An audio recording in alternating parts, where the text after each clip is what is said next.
Now, let's go to the tight ends, baby. Woo! Richard Rodgers. Richard Rodgers. That name might ring a bell to the Giants fans because he slapped us up on the Philadelphia Eagles. Yes, I know. These are two players that played on the Philadelphia Eagles. I'm not a fucking Philly fan. Don't get this twisted. This is American Eagle. Actually, I shouldn't be wearing this right now. I shouldn't be wearing that when I'm trying to make a point that I'm not an Eagles fan. That's American Eagle, I promise, okay? Like, fuck away from me with that. So, Richard Rodgers, 28 years old, 6'4". The guy's tall. He's weighing 257 pounds, so he's a big boy. The Green Bay Packers did draft him in 2014 in the 3rd round, pick number 98. He is currently on the Philadelphia Eagles as we speak. They are in fucking cap hell, so it's going to get interesting in Philly. Some quick notes. He is the 2nd graded tight end in 2020. PFF also graded him at a 88.6. That is fucking ridiculous. 88.6 graded for Richard Rodgers. I get it. He slapped us up as Giants fans, okay? But 60. Really? God damn. I don't know what they would rate me. Fuck. It was very tough for the New York Giants in particular to cover this fucking guy. He is an aggressive tight end and his ceiling does seem to be pretty high. And listen, Philly is in cap fucking hell. I don't see them keeping him. Nope, I don't see it. And I do see him as someone that a few teams could definitely potentially look to bring in. Now look, if he were to come to New York, I feel like Joe Judge will fix up a lot of his bad tendencies and polish him as a player. We'll get into the cons in a minute here. But first, get into the pros. He shows the ability to make some difficult catches. We need that. We need somebody that can actually go and make an aggressive, difficult catch if Daniel Jones just decides to like lob it up. Or even like a bullet. Maybe, you know what? Maybe even like the catch that Evan Ingram should have caught against Philadelphia and could have potentially... Listen, okay, look, listen. We held our own fate. This sweater's too small for me now. We held our own fate, and it sucks that we had to have Philadelphia and cheer as Giants fans for them to beat the Washington football team. We could have done a lot more. Evan Ingram could have caught that pass, and I think it would have definitely had us in a better situation to make it to the playoffs instead of the Washington football team. Listen, this is in the past. I understand. We could have done a lot more things to actually put ourselves in better situations. Next year's different. It's a clean slate now, and we just got to move on. So look, I feel like he can make catches that Evan Ingram couldn't, and I feel like he can make those aggressive catches against aggressive players like linebackers, corners, safeties. I feel like he can make those corner routes. I feel like he can make those underneath out routes, maybe even the in routes. I feel like he could definitely do that kind of stuff. Vertical routes, you know, breaking that cover 2, going deep. I feel like he can do stuff like that. Going to number 2. He also can be used as a slot receiver, which is interesting, which is also versatility for Joe Judge, which is right up his alley. He loves versatility, and I love versatility. So, versatility, there you go. He does have enough speed to be a threat after the catch when he is given an open lane. He does flash impressive acceleration off the line of scrimmage at times. Maybe not a 3-down tight end, you know what I'm saying? Like, I don't think he's going to be in there every single snap, every single play for the whole series on the offense. I feel like even in 2 tight end sets, boom, that'll be perfect. He can block also. He can kind of block also, okay? Kind of. But he is definitely more of a receiver. He has experience lining up on the line, in the slot, and occasionally in the backfield. Like I said, the versatility. He can line up in the backfield, line up as the fullback. Maybe it's a fullback pass. Maybe it's like a fullback run. Who knows? There's so many things that you could do with the fullback position, and especially somebody like Richard Rodgers, line up in the backfield, tight end, slot. There's many things that can be done. Now let's get into some Shaka Khans. Shaka Khan number 1. He is limited as a blocker. Like I said, he could kind of block. He does rely on the chop block at times.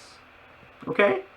If you don't know what a chop block is, basically just cutting your legs off with his body. He does lack the lower body strength to hold his ground against more physical defensive ends and linebackers in the blocking game. We definitely wouldn't be bringing him in for his blocking. It's basically the point that I'm trying to make here. Still an interesting prospect and somebody that could bring in. Some of his routes he does round off, so he kind of like bananas the route. You know, instead of actually doing some like that, he's going like whoo, instead of right?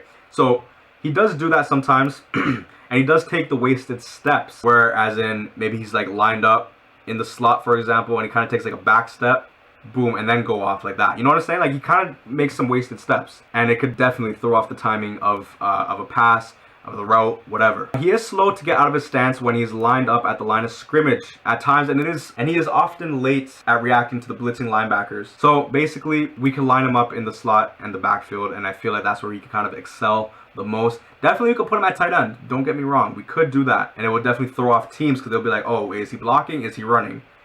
Blocking, or is he like going for is he receiver right now?